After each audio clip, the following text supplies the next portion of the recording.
2 Korintus pasal 4 ayat yang ke-16, firman Tuhan berkata, "Sebab itu kami tidak tawar hati, tetapi meskipun manusia lahiriah kami semakin merosot, namun manusia batiniah kami dibaharui dari sehari ke sehari."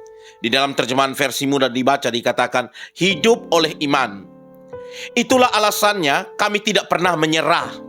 Tubuh jasmani kami semakin tua dan lemah, tetapi roh di dalam kami selalu dibaharui setiap hari.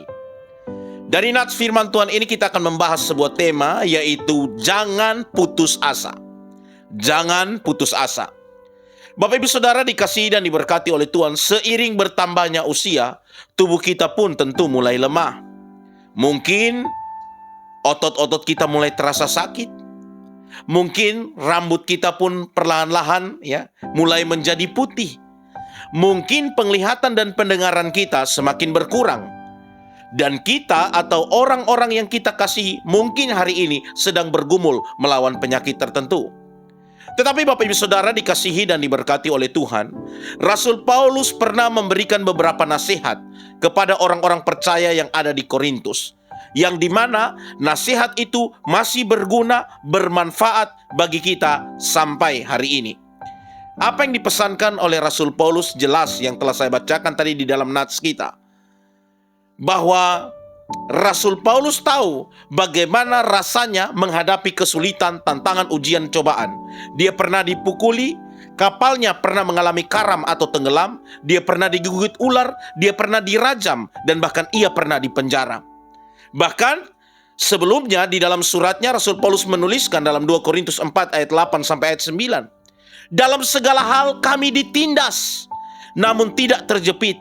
Kami habis akal, namun tidak putus asa. Kami dianiaya, namun tidak ditinggalkan sendirian. Kami dihempaskan, namun tidak binasa." Bapak Ibu Saudara dikasihi dan diberkati oleh Tuhan, dampak dari keberadaan dosa di dunia ini mungkin membuat kita frustrasi secara fisik. Tubuh kita semakin lemah. Tetapi ingatlah, hal itu tidak dapat menyentuh kita secara rohani.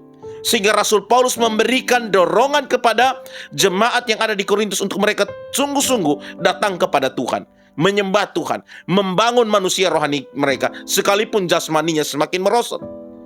Oleh sebab itu, apakah yang sedang kita hadapi? Gangguan kesehatan seriuskah? Luka di tubuhkah?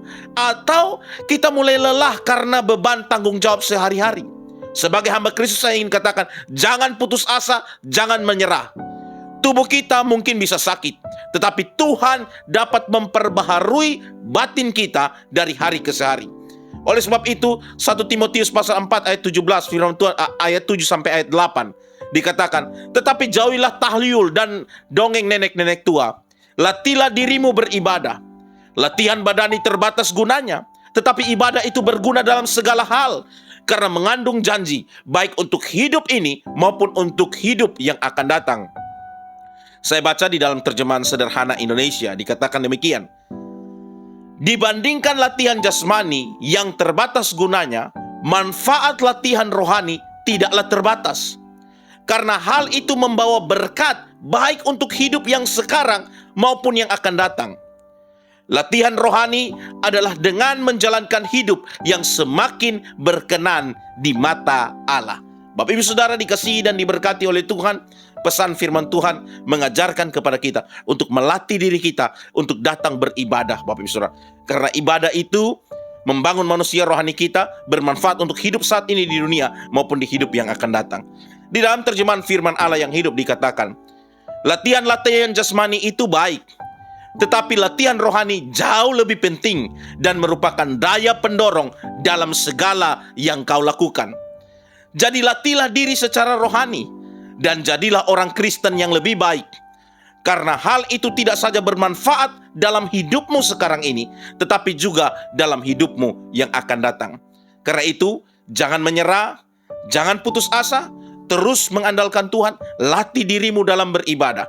Secara fisik, mungkin kesehatan kita mungkin bisa semakin merosot, tubuh kita semakin lemah, tapi manusia rohani kita bisa semakin kuat, yang membangkitkan iman dan pengharapan kepada Tuhan, sehingga kita tidak depresi, tidak stres dengan situasi keadaan yang kita hadapi. Karena kita tahu kita tidak pernah sendiri. Ada Tuhan yang memberikan kekuatan kepada kita. Kiranya renungan ini boleh memberkati kita semua. Sekali lagi, jangan putus asa dan jangan menyerah. Dia Immanuel, Allah yang selalu menyertai kita semua. Tuhan Yesus memberkati. Shalom.